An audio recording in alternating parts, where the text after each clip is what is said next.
In 1972, my father and I decided to start an RV company because there had been 3 RV companies, believe it or not, in Red Bay before we started. And we sold them a lot of supplies.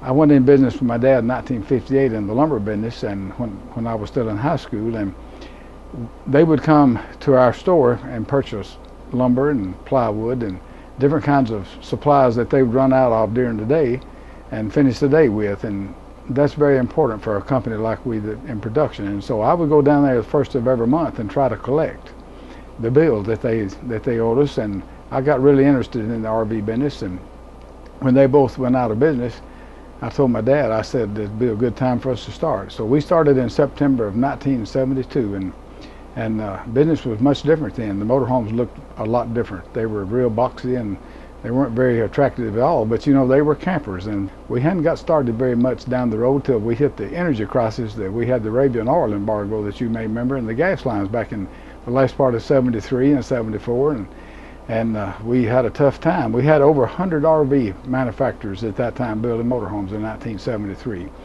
And when the dust settled in 1974, we looked up and there was only about 40 manufacturers left out of that group. And then we moved along real well in 76 and 77 and 78, and lo and behold, we had the Iranian hostage crisis in 1979, and we had another meltdown in 79, 80, and 81, and 82. And when that was over, we had 10 RV manufacturers left, and basically that's what we have today. So the RV industry, as far as the builders is concerned, has really shrunk. I had 3 sons, 2 that were born early in Judy and myself's life, and then we had Lex in 1975, and all 3 of my sons helped me in the business there. Tim started to work there after college in 1985, and then Van, our football kicker, started working there in 1988.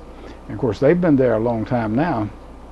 And then of course Lex came along about 10 years ago, and he's helping us as well. So we are a family company that we started very small in 1972, and we have been blessed that we've been able to grow all these years with the basically the same employees that I started with. That's a pretty good little rundown of the history that we've had through the years. We're still enjoying building motorhomes.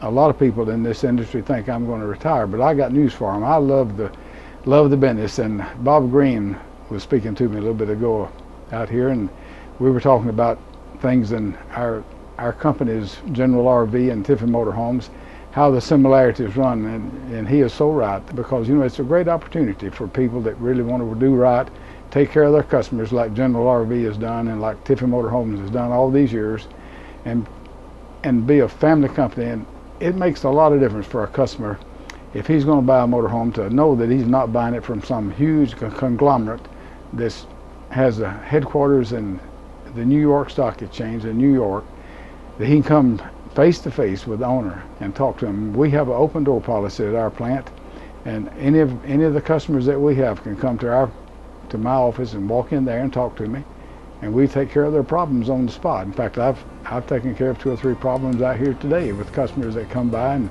said hello. So we're a family company. We're not going to change. We're not going to sell out.